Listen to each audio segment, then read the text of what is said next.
ঢাকায় সিনেমার জনপ্রিয় অভিনেত্রী মৌসুমী বছরখানেক ধরে রূপালী পর্দা থেকে দূরে রয়েছেন। বর্তমানে তিনি অবস্থান করছেন যুক্তরাষ্ট্রের নিউ জার্সিতে। শীঘ্রই তার দেশে ফেরার সম্ভাবনা নেই বলেই জানিয়েছেন মৌসুমীর স্বামী অভিনেতা ওমর সানী।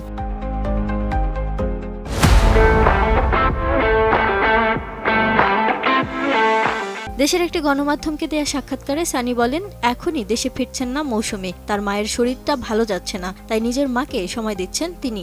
সবকিছু মিলিয়ে যুক্তরাষ্ট্র থেকে তার দেশে ফিরতে কিছুটা সময় লাগবে বলে জানান সানি। 2023 সালের অক্টোবরে যুক্তরাষ্ট্রে গেলেও এবারই প্রথম এত দীর্ঘ সময় সেখানে অবস্থান করছেন তিনি।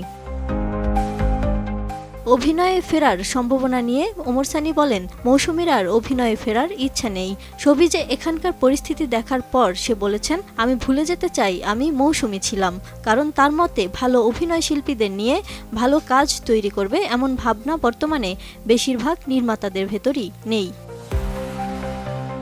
ওই সাক্ষাৎকারে নতুন প্রজন্মের শিল্পীদের আচরণ নিয়েও আক্ষেপ করেন সানি। তার ভাষায়, নতুনরা যারা এখন লিড করছে তারা তো পুরনোদের পাত্তাই দিতে চান না। অনেকেই ভাবে তারা এখন মৌসুমীর চেয়ে অনেক বড় তারকা হয়ে গেছেন।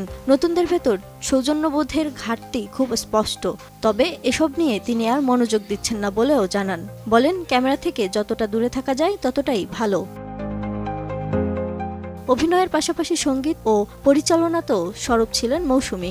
সম্প্রতি যুক্তরাষ্ট্রের বিভিন্ন আয়োজনে গাইতেও দেখা গেছে তাকে। গত 27 April Bangladesh day parade and ফেস্টিভ্যালে তিনি মঞ্চে পারফরমেন্স করেন। 1993 সালে মুক্তিপ্রাপ্ত কেয়ামত থেকে কেয়ামত সিনেমার মাধ্যমে বড় পর্দায় অভিষেক হয় মৌসুমীর। তার প্রথম নায়ক ছিলেন প্রয়াত সুপারস্টার সালমান শাহ।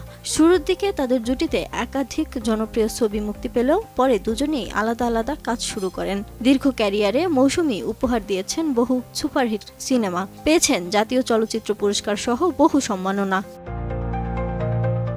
এদিকে ওমর সানী এখন বেশ ব্যস্ত রিয়েল এস্টেট ব্যবসা নিয়ে। অভিনয় থেকে পুরোপুরি দূরে নন জানিয়ে তিনি বলেন, অভিনয় থেকে দূরে থাকার কোনো কারণ নেই। আমার চলচ্চিত্রের সঙ্গে এখন সংযোগটা একটু কম, তাই খুব বেশি কাজে দেখা যাচ্ছে না। তবে কাজের প্রস্তাব আসে না তা কিন্তু নয়। তিনি জানান, কাজ করার অনেক স্কোপ পেলেও করা হয়ে ওঠে না, কারণ অনেক কাজের প্রস্তাব আসে যা আমার ব্যক্তিত্বের সাথে যায় না। তিনি জানান, সামনে একটি নতুন সিনেমায় দেখা যেতে পারে তাকে। সবকিছু ঠিক হলে নিজেই বিস্তারিত জানাবেন। Lima Sayanti, desk report, ATN news.